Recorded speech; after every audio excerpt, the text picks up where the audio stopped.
Alright folks, so today we're going to be talking about the Intex Easy Set pool. It's 8 foot and it is very easy to set up. So let me just show you what we've done. All I needed to do was to blow up this ring, right? And the trick is to make sure that that is as flat as possible. Now it's not flat now, but when you start to add water into the pool, it will, basically what you do is that you tug at the sides here every time that is filling up, and then as soon as you get that as flat as possible, what will happen is that eventually this ring will just rise, as you can see, is rising up with everything else. Now I've got the pump. I can't remember what the pump's called now, but it's about 500 gallons an hour that it will filter through. I'll talk to you about how I set that up. It's worth getting, to be honest with you, because the amount of water that you put in here to keep replacing it all the time would just be a waste of money.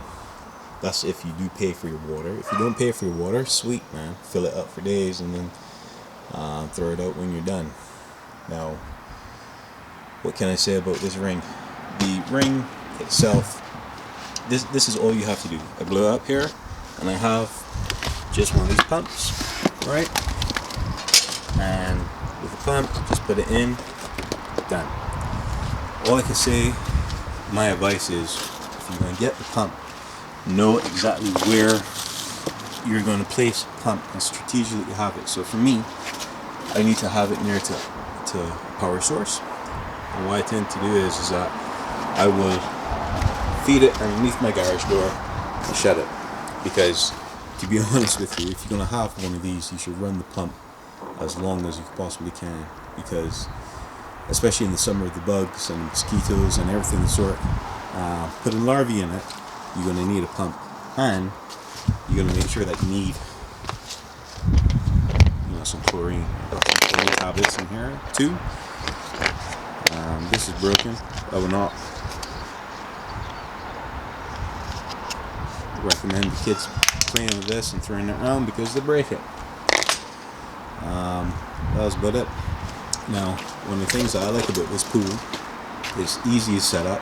It will take, the setup alone is 30 minutes. Take out the box, unpack it, blow up the ring, right?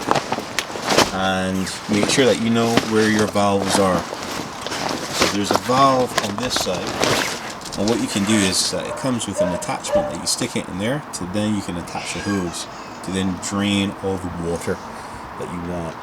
Now, I have, these are sandstone tiles, and these sandstone tiles allows me to then put this pool on top here, and it's relatively easy for then me to keep inside the pool clean. Now, if I had it on the lawn, I would need a mat of some sort, but if you're going to have a mat and you're going to have this pool, you're going to kill the grass, so it's better for you to have it on some sort of slab material, some area that you can actually keep relatively clean.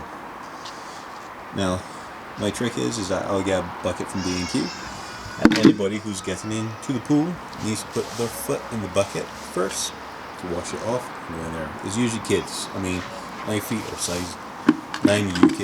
I won't recommend this bucket for the kids though. It's not a problem. So look out for video part 2 where I start to fill out the pool, right? And I'll talk to you more about the pump and how the pump is actually going to work. Kids are crying, and we're going to put them in bed.